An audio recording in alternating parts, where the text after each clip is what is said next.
So, with the new Child's Play remake in theaters, everybody's been jumping on the Chucky bandwagon. I like Chucky. I like bandwagons. So why not talk about the original Child's Play? Watch it, Alan. I'm shooting.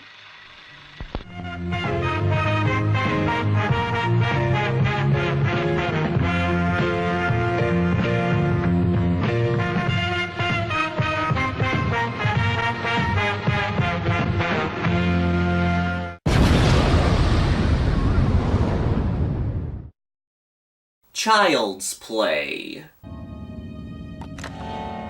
Hi, I'm Chucky. Wanna play?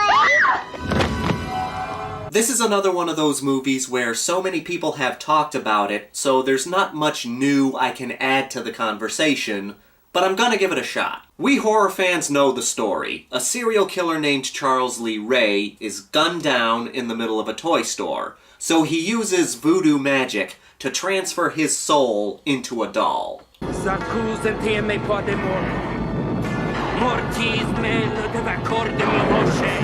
Because this is an 80s horror movie, so of course he knows voodoo magic. The doll is then given to a kid named Andy, who is adorable. Aunt Maggie, Chucky wants to watch the 9 o'clock news. Sure he does. People start getting killed off, and everybody thinks it's Andy doing the murders. We know it's Chucky doing the killing. As the movie goes on, Chucky learns that he's going to become trapped in the doll unless he can transfer his soul into the first person that he told his secret to, which is Andy. We get a nice little cat and mouse game between the two. I don't believe it. I just don't believe it. The first person I let in on my little secret was a 6-year-old kid. I'm gonna be 6 years old again. Killer dolls are nothing new to the horror genre. We were first introduced to this concept in the original Twilight Zone series with the Talking Tina episode. My name is Talkie Tina, and I don't think I like you. Then you have the Zuni fetish doll from the Trilogy of Terror movie, which came out in 1975, and then you have the horror movie Dolls, which came out the year before Child's Play. There's a few more mixed in there too, but the difference is Child's Play was the first movie to treat the killer doll like a full-blown character. Hello, John. Over here. Hi. It's me, Chucky. What do you think? This is the Freddy Krueger aspect. The reason Chucky is so popular is because he has a personality. He cracks jokes and has fun with what he's doing. The animatronics and puppetry really bring this character to life. This would be improved in the second movie, but the effects work is still very impressive here.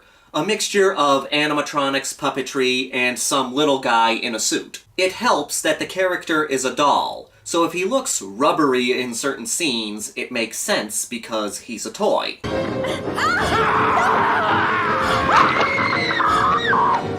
The face also changes very subtly throughout the film. At first, it looks like a simple doll face, but as Charles Lee Ray fully becomes the doll, it changes ever so slightly to match the killer. Give me the power, I beg!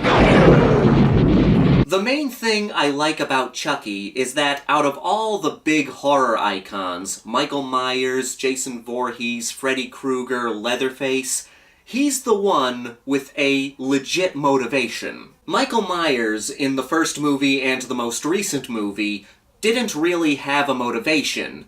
In the rest of the movies, he was trying to kill his family members, but he mostly was just killing everybody. Jason and Leatherface just kill everybody, and yes, Freddy Krueger is killing the children of Elm Street out of revenge for the townspeople killing him, but he doesn't really care who he murders, he just does it because he likes it. Chucky likes killing people too, but from the first movie through Bride of Chucky, he has a clear goal in mind. First, he's out to get revenge on his partner Eddie, who abandoned him to the cops, and the detective who killed him.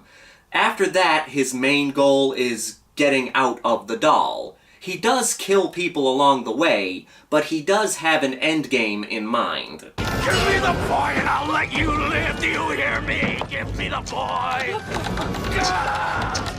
The body count isn't as big as other horror movies. We still get a good body count, it's just not as big as other movies. There are times when a smaller kill count works. That way, each kill stands out a little bit more.